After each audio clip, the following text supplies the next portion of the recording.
Dengan ini hutang ayahmu lunas sepenuhnya, tanpa syarat apa-apa lagi ya Nabila.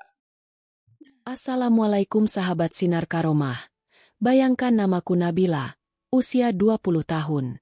Aku bukan santri, bukan pula gadis alim yang siap jadi istri seorang pemuka agama. Tapi malam itu, aku resmi dinikahkan dengan Kiai Zain, pemilik pesantren terbesar di Jawa Barat yang usianya hampir 3 kali lipat usiaku. Semua karena utang keluarga yang menjerat sejak ayahku meninggal dunia. Awalnya aku pikir ini sekadar pengorbanan. Aku akan menjadi istri di atas kertas. Hidup di balik dinding pesantren tanpa suara, tanpa cinta. Dan benar saja, Kiai Zain begitu dingin, tak pernah menyentuhku, bahkan tak pernah menyebut namaku di depan orang lain. Tapi segalanya berubah di malam itu. Malam saat fitnah keji menyebar tentang kami. Malam saat pesantren diguncang kabar skandal. Dan di tengah badai itu, Kiai Zain untuk pertama kalinya menggenggam tanganku, menatap mataku, dan berkata, "Kamu bukan beban. Kamu bagian dari perjuanganku." Malam itu, untuk pertama kalinya aku menangis, bukan karena luka, tapi karena aku tahu aku dicintai. Sebelum kita mulai ceritanya, jangan lupa dukung kami dengan like dan subscribe Sinar Karomah agar kami semangat untuk memberikan cerita menarik lainnya. Semoga semua yang like dan subscribe channel ini selalu diberi kesehatan, rezeki yang lancar, hati yang tenang, dan dimudahkan segala urusannya. Mari kita mulai ceritanya. Namaku Nabila, 20 tahun. Hidupku berubah sejak hari pemakaman ayahku. Waktu itu aku masih kuliah semester 4, bercita-cita jadi guru bahasa Indonesia. Tapi semua harapan lenyap bersama tanah merah yang menutup tubuh ayah. Kami sekeluarga tenggelam dalam utang yang menggunung, ratusan juta, dan hanya ada satu cara untuk menyelamatkan ibu serta adik-adikku dari kejaran rentenir. Menikah. Bukan menikah karena cinta, tapi karena disodori, kesepakatan, oleh seorang pria tua, berwibawa, tenang, dan terkenal sebagai pemilik pesantren terbesar di Jawa Barat. Namanya Kiai Zain. Usianya 57. 2 kali lebih tua dari ibu kandungku. Aku bertanya dalam hati, kenapa aku? Kiai Zain tak banyak bicara saat pertemuan pertama. Di rumah kami yang sudah hampir kosong karena disita, beliau duduk bersila dengan sorban putih dan tasbih panjang di tangannya. Ibu menunduk sepanjang percakapan. Tangannya bergetar. Aku tahu ini bukan kehendaknya. Ini paksaan keadaan. Aku akan lunasi semua utang keluarga kalian, ucap Kiai Zain datar. Tapi Nabila harus menjadi istriku. Nikah sah, resmi, dan dijalani. Hatiku dingin. Rasanya seperti dijatuhi vonis. Tapi aku juga sadar, kalau aku tolak, keluargaku bisa tidur di jalan malam itu juga. 3 hari kemudian, akad digelar di musola kecil dalam kompleks pesantren. Tanpa gaun, tanpa tawa, tanpa sorakan teman. Hanya lafaz ijab kabul yang meluncur tenang dari bibir Kiai Zain, diikuti kata, sah, dari para saksi. Aku menangis, bukan karena haru, tapi karena takut. Takut pada laki-laki asing yang kini sah menjadi suamiku. Malam pertama, jangan bayangkan kamar hotel atau rumah romantis. Aku ditempatkan di satu ruangan kecil di rumah bagian belakang pesantren. Kamar itu kosong kecuali satu lemari kayu tua dan tikar tipis. Kiai Zain hanya datang, berdiri di ambang pintu, lalu berkata, "Tidurlah, kita bukan musuh, tapi jangan berharap lebih dari ini." Setiap hari, aku hidup seperti bayangan. Tak ada yang tahu aku istri Kiai Zain. Di depan santri-santri dan pengurus pesantren, beliau tak pernah memanggil namaku, tak pernah menatap, bahkan tak pernah menyebut bahwa aku ada. Aku mulai meragukan diriku. Apakah aku ini cuma simbol pengorbanan? Atau sekadar alat untuk menyelamatkan nama baik keluarga? Hari-hariku monoton. Bangun, sholat, membantu di dapur pesantren, lalu kembali ke kamar sepi. Aku tidak boleh keluar kompleks, tidak boleh menggunakan ponsel. Tidak boleh bertanya. Tapi yang paling menyesakkan adalah diamnya Kiai Zain. Beberapa kali aku melihat beliau di aula pesantren, mengisi pengajian, berbicara penuh wibawa, menggerakkan hati banyak orang dengan kalimat-kalimat penuh makna. Tapi saat kami bertemu di lorong rumah, beliau hanya lewat begitu saja. Tanpa sepatah kata, aku menjadi asing di rumah sendiri. Suatu malam, saat hujan turun deras, aku duduk di teras belakang. Gelap, dingin, dan hening. Tiba-tiba pintu belakang terbuka. Aku mendongak. Kiai Zain berdiri di sana. Tanpa ekspresi. Hanya memandang sebentar. Lalu melangkah masuk rumah lagi. Dan aku kembali sendiri. Seperti biasa. Tapi semuanya berubah saat ada kabar tak sedap muncul. Entah siapa yang menyebarkannya.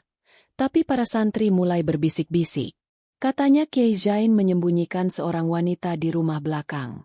Katanya, beliau menikah diam-diam dengan perempuan muda. Katanya, akulah pelakor berkedok istri sah. Gosip itu cepat menyebar. Di dapur, para ibu-ibu pengurus tak lagi ramah. Mereka menatapku tajam, seolah aku adalah noda dalam rumah besar yang mereka hormati. Aku mendengar mereka bicara. Gadis muda pasti ada maunya. Kasihan istri pertamanya, disingkirkan diam-diam.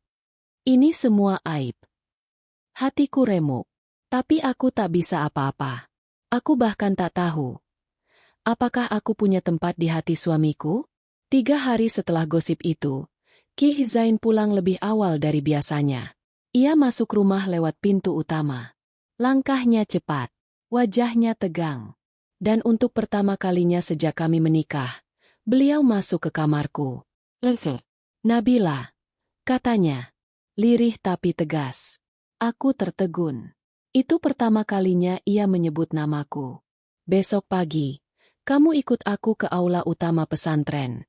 Kita akan bicara di depan semua santri dan pengurus.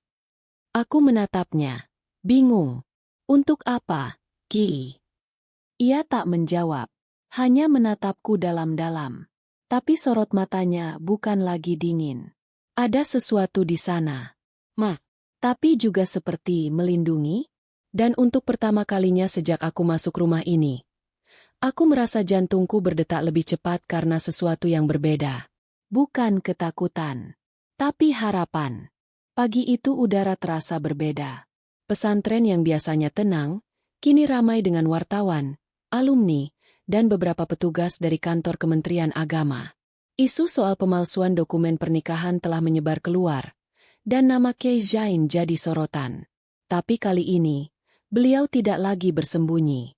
Dengan sorban putih yang tertata rapi dan jas hitam yang selalu membuatnya tampak lebih tegas, Kiai Zain melangkah ke depan aula dengan tenang. Di belakangnya, aku berjalan pelan, dengan kepala sedikit tertunduk tapi dada tegak. Wartawan mengangkat kamera. Kilatan flash menusuk mata. Tapi Kiai Zain hanya mengangkat tangan. Biar saya yang bicara. Ia berdiri di podium. Suaranya lantang. Tidak ada lagi keraguan. Perempuan di samping saya ini, Nabila, adalah istri sah saya. Tapi saya akui, ada prosedur administratif yang belum kami selesaikan karena kondisi saat itu yang mendesak. Namun tidak ada kebohongan. Tidak ada niat buruk. Dan yang pasti, tidak ada pemaksaan. Beberapa orang mulai mencatat cepat. Mikrofon diarahkan.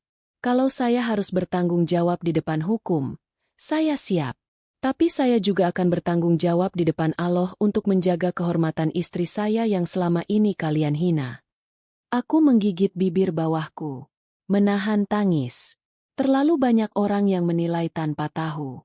Yang menghakimi tanpa mendengar. Tapi perempuan ini sudah menanggung semuanya dengan diam. Lalu beliau menoleh ke arahku dan berkata di depan semua orang, Nabila, aku minta maaf. Karena selama ini kamu berjalan sendirian di tengah badai yang seharusnya kita hadapi berdua. Aku menangis. Bukan karena sakit, tapi karena kelegaan yang tak bisa diungkapkan dengan kata. Beberapa jam setelah konferensi itu, petugas KUA datang langsung ke pesantren. Mereka menyelesaikan dokumen yang sebelumnya tertunda. Kali ini semua proses berlangsung sah, resmi, dan tercatat. Tanpa tekanan, tanpa paksaan. Dan yang paling penting, dengan kesadaran penuh dari kami berdua. Malamnya, Ki Zain mengajakku ke ruangan lama tempat ia biasa menulis kitab. Tempat yang tak pernah dibuka sejak bertahun-tahun lalu. Di dalamnya, ratusan buku berjajar. Foto-foto lama tertempel di dinding. Salah satunya foto seorang gadis berjilbab krem, tersenyum manis ke arah kamera. Di bawah foto itu tertulis, Siti Nurhasanah, 1998. Aku tak pernah lupa, ucap Kiai Zain pelan. Tapi sekarang aku ingin mulai sesuatu yang baru. Dengan kamu. Aku menatapnya. Aku masih takut akan masa lalu, akan omongan orang, akan semua ini runtuh lagi. Ia tersenyum. Aku pun begitu. Tapi cinta bukan soal tidak pernah takut. Cinta itu tentang siapa yang kita pilih tetap digenggam meski dunia terus mengguncang. Malam itu, untuk pertama kalinya beliau membukakan pintu kamar utama. Kami duduk berdua. Tidak ada keraguan. Tidak ada kesunyian yang canggung. Hanya obrolan sederhana dan tawa kecil yang hangat. Dan saat aku hendak mematikan lampu, Ki Zain menggenggam tanganku lagi. Nabila, mulai sekarang kamu bukan lagi hanya istri di atas kertas. Kamu bagian dari hidupku. Dari perjuanganku. Aku menangis. Tapi kali ini bukan karena luka. Bukan karena rasa bersalah. Tapi karena akhirnya, aku tahu bahwa aku dicintai. Di balik fitnah dan luka, kami menemukan satu hal yang lebih kuat dari semua itu. Keberanian untuk saling percaya dan bertahan. Dan malam itu, untuk pertama kalinya, aku tidak tidur sendiri. Keesokan harinya, suasana pesantren terasa mencekam. Tidak ada tawa santri seperti biasanya. Tidak ada sapa dari ibu-ibu pengurus. Semua terasa dingin, seperti sedang menunggu ledakan yang siap meletus kapan saja. Video tentang aku dan Kiai Zain sudah tersebar luas. Isinya jelas, pernyataan beliau bahwa aku istrinya, pengakuan bahwa aku bagian dari perjuangannya, dan ekspresi wajah kami berdua yang terlalu jujur untuk disangkal. Tapi yang membuat video itu jadi bahan fitnah adalah narasi yang ditambahkan oleh penyebarnya. Perempuan muda menggoda ulama. Pura-pura lugu, ternyata licik. Narasi itu diketik dengan huruf besar dan dikirim berantai. Bahkan sampai ke grup wali santri dan alumni. Dalam semalam, nama Kiai Zain, yang selama ini dijunjung, diseret dalam kubangan fitnah. Sore itu, rapat mendadak digelar. Para pengurus berkumpul di ruang tamu utama. Aku diminta diam di kamar. Tapi suara mereka terlalu keras untuk tidak terdengar. Sebaiknya Kiai mundur dulu dari kegiatan pesantren sementara waktu. Ini bukan cuma soal pribadi. Ini menyangkut nama besar yayasan. Dan perempuan itu harus dipindahkan keluar pesantren. Perempuan itu. Maksudnya aku. Aku menahan napas. Tubuhku lemas. Beberapa menit kemudian, pintu kamarku diketuk. Kiai Zain masuk. Wajahnya letih, matanya merah, tapi langkahnya tetap tenang. Ia duduk di ujung ranjangku. Mereka ingin aku mundur, katanya tanpa basa-basi. Aku terdiam. Mereka ingin kamu pergi dari pesantren. Aku menunduk. Apa Kiai akan menuruti mereka? Dia tak langsung menjawab, lalu menarik napas panjang. Aku bukan takut pada tekanan. Tapi aku tahu kapan saatnya diam bukan berarti kalah. Kita perlu tenang. Tapi bukan menyerah. Malam itu, aku berdiri di halaman tengah pesantren. Angin dingin berhembus pelan. Beberapa santri melirik dari kejauhan. Sebagian menghindari tatapanku. Tapi ada satu yang datang mendekat. Namanya Nisa. Santri perempuan yang pernah kubantu saat ia sakit bulan lalu. Kak Nabila, aku percaya sama kakak. Aku tahu kakak bukan seperti yang mereka bilang. Katanya lirih. Aku tak bisa menahan air mata. Ucapan sederhana itu seperti pelukan hangat setelah berhari-hari dicemooh. Aku mengangguk, mencoba tersenyum, meski hatiku masih remuk. Tapi harapan itu tak bertahan lama. Malam harinya, saat semua sudah tenang dan para santri masuk ke kamar masing-masing, seseorang melemparkan benda ke halaman rumah kami. Sebuah botol kaca pecah, dan bersamanya, secari kertas. Tulisannya singkat. Keluar dari sini sebelum aib ini jadi azab. Aku menjerit pelan. Kiai Zain keluar dari kamar dengan wajah tegang. Ia membaca kertas itu, lalu mengepalkan tangan. Aku sudah diam cukup lama, katanya. Paginya, beliau mengumpulkan semua pengurus dan santri lagi.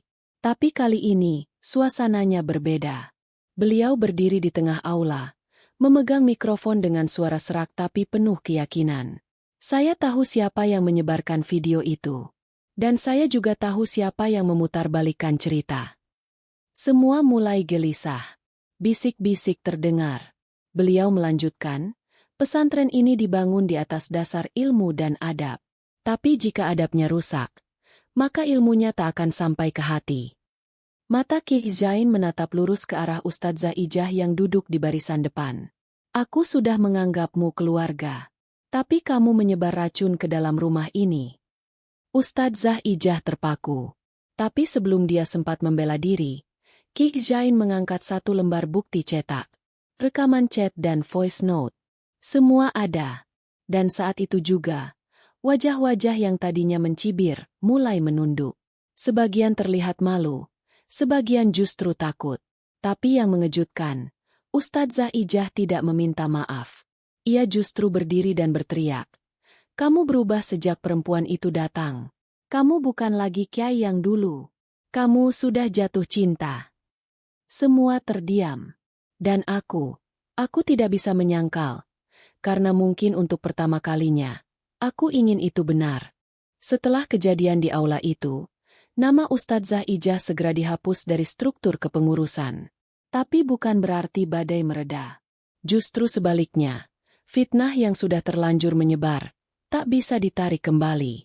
Banyak wali santri mulai bertanya-tanya. Sebagian alumni bahkan datang langsung ke pesantren, membawa keresahan mereka. Kiai Zain menolak bicara ke media. Ia tetap tenang, tetap memimpin sholat dan kajian. Tapi aku tahu dalam diamnya, ada perang batin yang besar. Hari-hari berlalu. Aku tetap di rumah bagian belakang. Tapi kali ini, Kiai Zain lebih sering datang. Tidak banyak bicara. Tapi keberadaannya membawa rasa aman. Ia kadang membawakan buku-buku, kadang duduk bersamaku di teras, hanya menikmati diam yang tak lagi canggung. Hingga suatu malam, saat hujan turun seperti malam pertama aku tinggal di pesantren, ia membuka percakapan yang tak pernah kuduga. Nabila, kamu tahu kenapa aku memilih kamu? Aku mengangkat wajah, perlahan menggeleng. Ia menatap ke depan. Jauh. Karena kamu mengingatkanku pada seseorang. Aku diam. Tak berani bertanya lebih. Namanya Siti. Dulu dia santriku. Tapi dia bukan perempuan biasa. Pandai, tegas, dan punya hati yang besar. Kami hampir menikah. Tapi Allah punya rencana lain. Ia meninggal dalam kecelakaan sebelum kami sempat bersatu. Suara Kiai Zain bergetar. Itu pertama kalinya aku melihat matanya basah. Kamu punya sorot mata yang sama, cara bicara yang hampir mirip, bahkan caramu menunduk saat menahan emosi. Semuanya bikin aku merasa Siti belum benar-benar pergi. Hatiku tercekat. Jadi, aku hanya bayangan masa lalunya? Tapi bukan itu alasan aku menikahimu. Lanjutnya cepat, seakan membaca pikiranku. Awalnya, iya. Tapi semakin hari aku sadar. Kamu bukan Siti. Kamu Nabila. Kamu perempuan kuat yang mengorbankan segalanya demi keluarganya. Ia menatapku, dalam, jujur, dan untuk pertama kalinya, tanpa beban. Aku mencintaimu, Nabila. Bukan karena kamu mirip seseorang dari masa laluku. Tapi karena kamu hadir di masa kini dan mengubah hidupku. Aku menangis. Tapi tangisku kali ini bukan karena sedih. Melainkan karena bingung harus merasa apa. Bahagia? Takut? Haru? Atau semua itu sekaligus? Tapi malam itu belum selesai. Ketukan di pintu membuyarkan semuanya. Seorang pengurus datang terburu-buru. Kiai, ada yang datang. Dari kepolisian. Jantungku langsung berdegup tak karuan. Kami berjalan ke depan. Di teras, dua orang pria berjas hitam berdiri. Wajah mereka tegas. Salah satunya membuka map coklat dan berkata, "Kami mendapat laporan dugaan pemalsuan dokumen pernikahan." Aku nyaris terjatuh. "Apa maksudnya?" tanya Ki Zain tegas. "Menurut laporan yang kami terima, pernikahan ini tidak terdaftar secara resmi di KUA. Bahkan tanda tangan wali perempuan dianggap tidak sah karena dilakukan dalam kondisi tekanan ekonomi." Ki Zain menggenggam tanganku. "Kami akan jelaskan semuanya. Tapi tidak malam ini. Tolong beri kami waktu." Petugas itu menatap beliau lama. Lalu mengangguk. Setelah mereka pergi, aku terduduk lemas di kursi depan rumah. "Jadi, pernikahan kita bisa dibatalkan?" Kiai Zain menatapku. "Tidak, karena yang menyatukan kita bukan cuma dokumen, tapi ikatan batin. Tapi aku janji, mulai besok semua akan kuluruskan. Dengan caraku." Malam itu, aku tahu bahwa cinta kadang datang terlambat. Tapi saat ia datang, ia akan berani menghadapi apapun. Bahkan masa lalu yang paling gelap sekalipun. Pagi itu udara terasa berbeda. Pesantren yang biasanya tenang, kini ramai dengan wartawan, alumni, dan beberapa petugas dari kantor Kementerian Agama. Isu soal pemalsuan dokumen pernikahan telah menyebar keluar, dan nama Kiai Zain jadi sorotan. Tapi kali ini, beliau tidak lagi bersembunyi. Dengan sorban putih yang tertata rapi dan jas hitam yang selalu membuatnya tampak lebih tegas, Kiai Zain melangkah ke depan aula dengan tenang. Di belakangnya, aku berjalan pelan, dengan kepala sedikit tertunduk tapi dada tegak. Wartawan mengangkat kamera. Kilatan flash menusuk mata. Tapi Kiai Zain hanya mengangkat tangan. "Biar saya yang bicara." Ia berdiri di podium. Suaranya lantang. Tidak ada lagi keraguan. "Perempuan di samping saya ini, Nabila, adalah istri sah saya. Tapi saya akui, ada prosedur administratif yang belum kami selesaikan karena kondisi saat itu yang mendesak. Namun tidak ada kebohongan. Tidak ada niat buruk. Dan yang pasti, tidak ada pemaksaan." Beberapa orang mulai mencatat cepat. Mikrofon diarahkan. "Kalau saya harus bertanggung jawab di depan hukum, saya siap. Tapi saya juga akan bertanggung jawab di depan Allah untuk menjaga kehormatan istri saya yang selama ini kalian hina." Aku menggigit bibir bawahku. Menahan tangis. Terlalu banyak orang yang menilai tanpa tahu. Yang menghakimi tanpa mendengar. Tapi perempuan ini sudah menanggung semuanya dengan diam. Lalu beliau menoleh ke arahku dan berkata di depan semua orang, "Nabila, aku minta maaf. Karena selama ini kamu berjalan sendirian di tengah badai yang seharusnya kita hadapi berdua." Aku menangis. Bukan karena sakit, tapi karena kelegaan yang tak bisa diungkapkan dengan kata. Beberapa jam setelah konferensi itu, petugas KUA datang langsung ke pesantren.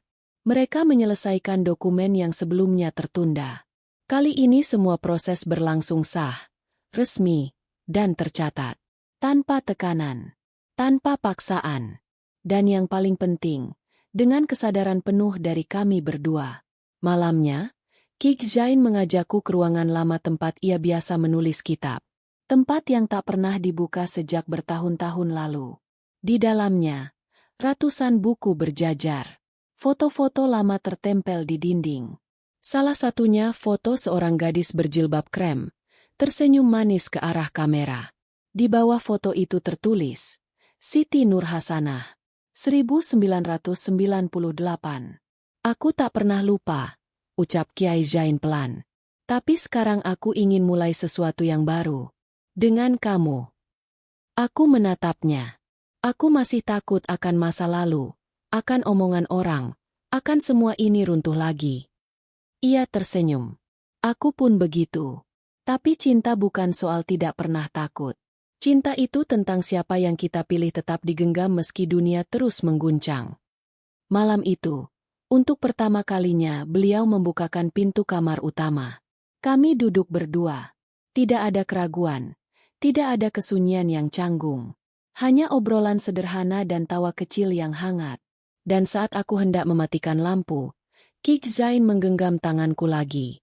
"Nabila, mulai sekarang kamu bukan lagi hanya istri di atas kertas. Kamu bagian dari hidupku, dari perjuanganku. Aku menangis. Tapi kali ini bukan karena luka. Bukan karena rasa bersalah. Tapi karena akhirnya, aku tahu bahwa aku dicintai. Di balik fitnah dan luka, kami menemukan satu hal yang lebih kuat dari semua itu. Keberanian untuk saling percaya dan bertahan. Dan malam itu, untuk pertama kalinya, aku tidak tidur sendiri.